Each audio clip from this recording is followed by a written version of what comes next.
Hey everyone, just a little Q&A video today. So, question that I've been getting posed a lot is this.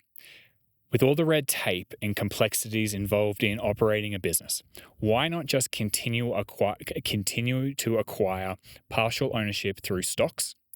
Another question that I get, maybe rephrased a different way, is so why be an entrepreneur and operate the business when you can find quality businesses at fair prices that have proven operating models that are just far more liquid, which is the stock market? I think these are great logical questions. And the answer simply is I know it's definitely the harder path, but I kind of want the challenge. I'm at that point where I'm kind of looking for something to really push me and challenge me. And I think the rewards are just far superior financially, which is part of the appeal. And regarding it being like proven business models, well, private businesses can exist for 10 plus years as well. And that, I think that trading history feels quite proven to me. So then the follow-up question is generally something like this.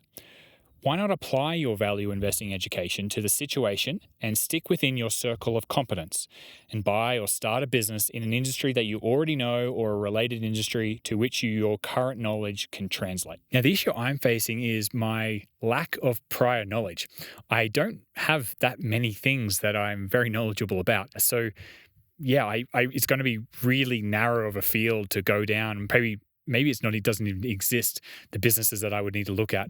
So I am not that scared. I guess I'm maybe a little stressed, maybe a little bit scared, but I won't go into anything like way too complicated, way outside my circle. For example, I wouldn't go down an engineering path or a mining path or something like that. So I could probably do something like, I don't know, let's say like a packaging business, like a packaging distribution business.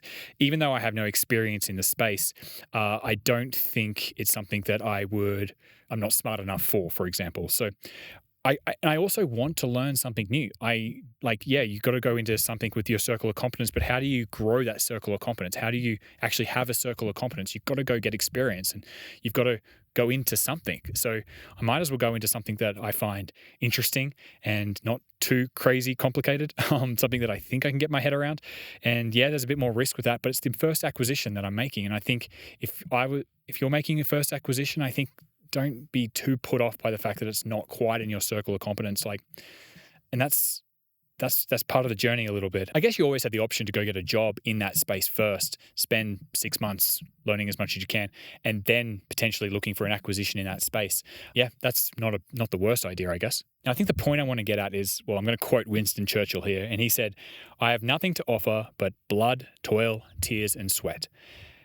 And I just want to keep challenging myself. So that quote feels right. Like I can just give all my effort and energy to this. And that kind of really appeals to me, is the hard challenge of it all. So yeah, I think we all have to find our direction in life. And yeah, I know this is going to create a million more problems, but at least I'm choosing my problems. And I think at the end of the day, I'll feel like I have some control anyway. But yeah, I do doubt myself. And yeah, I don't think I'm that smart. And I doubt that I'm smart enough to pull this off.